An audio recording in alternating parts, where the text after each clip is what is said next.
Hi hello అందరూ ఎలా ఉన్నారు? ముందుగా అందరికీ ధన్యవాదాలు. ఈరోజు మన కిచెన్లో ముల్లంకాయల గ్రేవీ కర్రీ సింపుల్ అండ్ టేస్టీగా ఏ ఇంగ్రీడియంట్స్ మసాలాలు లేకుండా టేస్టీగా ఎలా చేయాలండి ఈరోజు మన కిచెన్లో వీడియో చూసాను. ముల్లంకాయలు అనేది మన ఆరోగ్యానికి చాలా చాలా మంచిది. అయితే నేనే ఇక్కడ 5 ముల్లంకాయలు తీసుకొని ఇట్లా చిన్న చిన్న ముక్కల మాదిరిగా కట్ చేసుకున్నాను. తీసుకున్న ముల్లంకాయలు అయితే మంచిగా 2 సార్లు అయితే కడుక్కోవాలి. కడుక్కున్న తర్వాత చిన్న బాండీలో వేసుకొని ఓకే ఏ ముక్కలు ములిగేలాగా నీళ్ళు అయితే పోసుకోవాలి.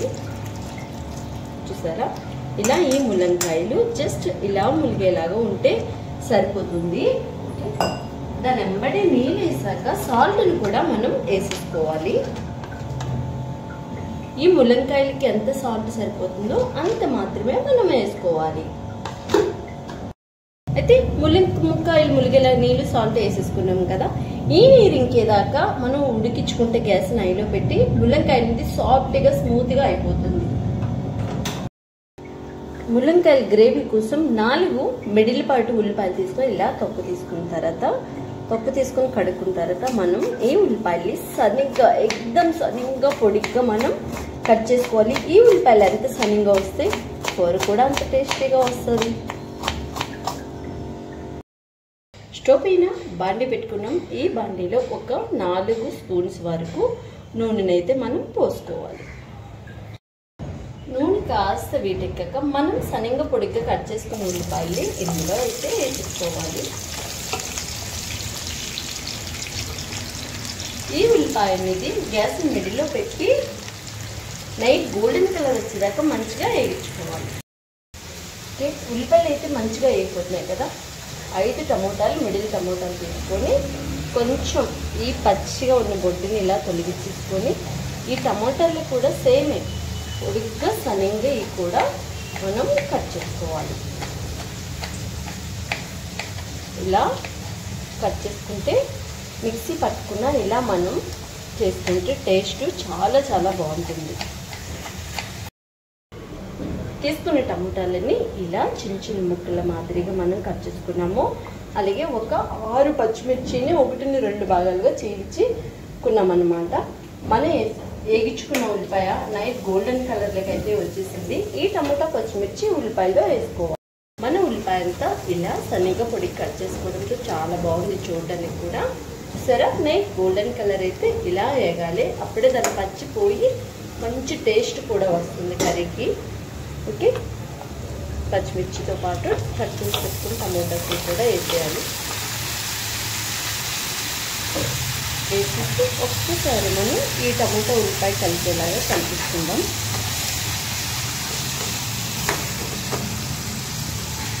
ఓకే, ఇలా కలుపుకున్న తర్వాత మనం గ్యాస్ మిడిల్లో పెట్టుకున్నాం. మిడిల్లో పెట్టుకుని మూత పెట్టేసుకుందాం. మంచిగా మగ్గుతుంది. 3 నిమిషాలకు ఒకసారి చూసుకుంటూ ఉండాలి. మనం ముల్లంకాయలో ముక్కలు ములిగేలా నీళ్ళు పోసుకొని అయితే పక్కన ఉడికించుకుంటున్నాము కదా. ఒక్కసారి జస్ట్ ఇట్లా పట్టుకుంటే ఇలా అయిపోతే ముక్క ఉడికిపోయినట్టే. ఆ మాత్రం నీళ్ళున్నా ఏం పర్వాలేదు, ఎందుకంటే ఆ నీళ్ళతో పాటు ఆ ముక్కల్ని మనం పక్కనే గ్రేవీలో వేసేసుకోవచ్చు.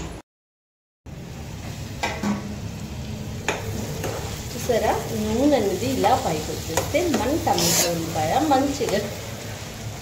మంచిగా వేగిపోయినట్టు అన్నమాట.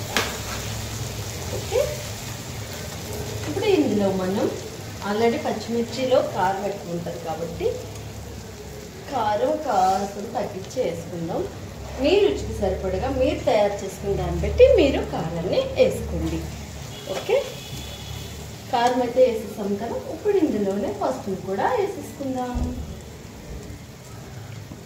పసుపు కూడా వేసేసాం. అలాగే 1 టేబుల్ స్పూన్ వరకు ధనియాల పొడిని కూడా వేసుకోవాలి. ఇదంతా ఒకసారి కలిపిస్తున్నాం. ఓకే,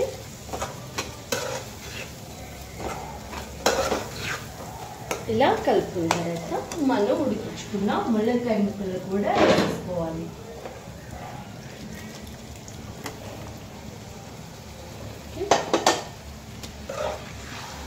వేసిన తర్వాత ఒక్కసారి మనం ఇట్లా స్లోగా కలుపుకోవాలి. ఇప్పుడు ఇందులో కాస్తంత నీళ్ళని కూడా యాడ్ చేయాలి.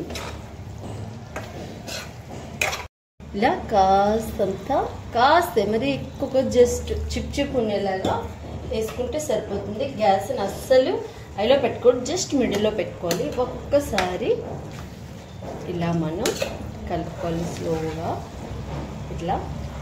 ఓకే, జస్ట్ ఇది ఒక 10 నిమిషాలు ఉడకాలి. ఇప్పుడు నేను గ్యాస్ అనేది సిమ్లో పెట్టాను, దీనికి ఇంకో ప్రాసెస్ కూడా ఉంది.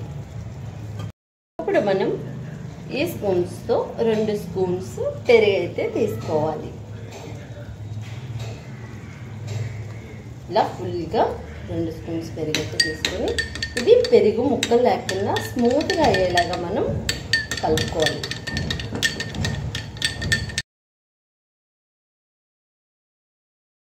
మన కర్రీ ముల్లంకాయలు ఆల్మోస్ట్ ఉడికిపోయినట్టే. మనం తీసుకున్న పెరుగు అసలు ముక్కలు లేకుండా ఇలా మంచిగా అయితే చేసేసాను. ఇలా ఇప్పుడు దీన్ని మనం ఈ కూర పైన అట్లా వేసుకోవడమే. అలా వేసేసి జస్ట్ 1 మినిట్, అదే 1 నిమిషం ఉడికించుకుంటే సరిపోతుంది.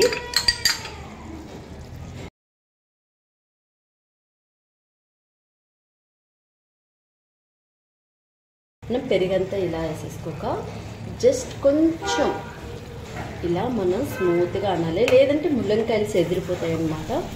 జస్ట్ కర్రీ అంతా ఒక్కసారి ఇలా కలిపేసుకోవాలి.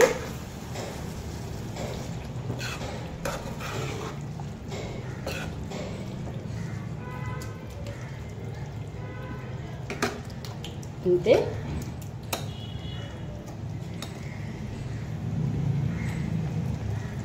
ఓకే, ఇప్పుడు మనం కలిపేసుకున్నాం కదా, గ్యాస్ని ఆఫ్ చేసేసుకోవడమే. పెరిగేసాక మనం ఎక్కువసేపు ఉడికించకూడదు, ఓకేనా? అలా మనం కింద పైన కలిపేసాక గ్యాస్ని అయితే ఆఫ్ చేసేయాలి. ఈ కూర ఎటువంటి అల్లం వెల్లుల్లి పేస్ట్, గరం మసాలా లేకుండా టేస్టీగా సింపుల్గా అయితే చేసేసుకున్నాం. టేస్ట్ చాలా చాలా బాగుంటుంది. నా మాటలో నేను చెప్పడం కాదు, ఒక్కసారి ఇలా సింపుల్ అండ్ టేస్టీ ఈ కర్రీని మీరు కూడా ఒకసారి ట్రై చేయండి. వీడియో మీకు కూడా నచ్చిందా? అయితే ఎందుకండి ఆల్సో మీరు ఇచ్చే లైక్ మాకెంత సపోర్టెడ్గా ఉంటుంది. ఈ వీడియో మీకు కూడా నచ్చితే ఇంకొంతమందికి ఈ వీడియోని షేర్ చేయండి. నెక్స్ట్ మంచి సరికొత్త వీడియోతో మళ్ళీ కలుసుకుందాం. ఆరోగ్యమే మహాభాగ్యమని గుర్తుపెట్టుకుని ఓపిక సహనం తెచ్చుకుంటే ఇంట్లోనే మంచి రెసిపీ తయారైపోతుంది. ఇలాంటి మంచి మంచి రెసిపీస్ కోసం మన ఛానల్ అనేది నెక్స్ట్ మంత్ సరికొత్త వీడియోతో మళ్ళీ కలుసుకుందాం. అంతవరకు మీ అందరికీ బాయ్.